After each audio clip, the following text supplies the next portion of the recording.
Daniel still family ties. She felt like the invisible person in the room. The women were afraid of her because she was thinner, better dressed and prettier than they were, and the men didn't care. Bob Graham could have talked to himself in the mirror all night and had just as much fun. She suspected he probably normally dated younger women who were impressed by his money, his boat or his porch. She was impressed by none of it, and all she wanted to do was go home, and she was stuck there for the night. She was sorry she had come. Sitting home alone would have been better, but now she had to put a good face on it, for Whitney's sake of nothing else. Isn't he great? Whitney whispered to her as she drifted past her on the way to talk to the women she played tennis with every day. She and Whitney had been friends for years, and Annie loved talking to her. But when she saw her here, she realized how little they had in common and how different their lives were. Whitney had never worked since she married Fred 20 years before, right out of college. She already had 2 babies when Annie inherited Jane's family, and Whitney had given her invaluable support and advice. What they shared was history but not much else, and Annie hated their friends. She always forgot how much until she visited her in New Jersey, which she didn't do very often. Most of the time, they saw each other in the city when Whitney came in to go shopping, and she was okay one-on-one. But there in her natural habitat, with these smug, self-satisfied, pompous people, Annie wanted to scream and run out of the room. The best part of the evening so far had been the food. Everyone continued drinking until midnight, and Fred counted down, and then everyone screamed and blew little horns that Whitney had produced right before midnight, and then they all kissed, wished each other Happy New Year, and 20 minutes later they all went home.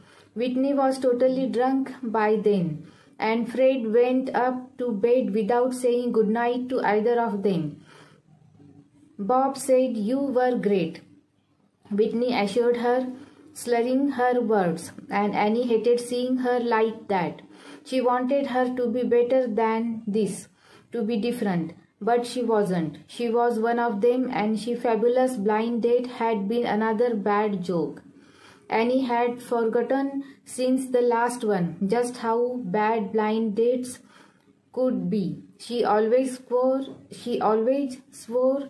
she wouldn't do it again. But Whitney had pushed her, and after what Katie had said, she thought she should at least try again. When Whitney went out to the kitchen to pay the caterers, Annie slipped quickly into her room, took off her clothes and makeup, slid into bed and turned off the light.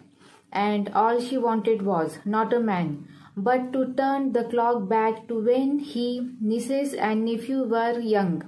They had had such happy times, drinking ginger ale and staying up till midnight on New Year's Eve and falling asleep with all 3 of them in her bed. Those were the New Year's she missed, not dates like Bob Graham. As she drifted off to sleep, she wished she were at home. She was much lonelier here with Whitney and her friends than she would have been alone. Ted's New Year's Eve with Patty was tender and sweet. They cooked dinner at her apartment, and she had dropped the kids off at their father's, who had just gotten back to town. They toasted each other with champagne, and their lovemaking was alternately wild and gentle. And at midnight they turned on the TV and watched the ball in Times Square come down. And then they made love again. It was a silly, funny evening, full of the passion he had discovered with her in the past month, and she started him by asking him if he would ever move in with her. "What would your kids think?" he asked, looking surprised. He had never lived with a woman, just roommates and his sisters and aunt. He wasn't sure he was ready to move in with a woman, and he felt awkward about her kids.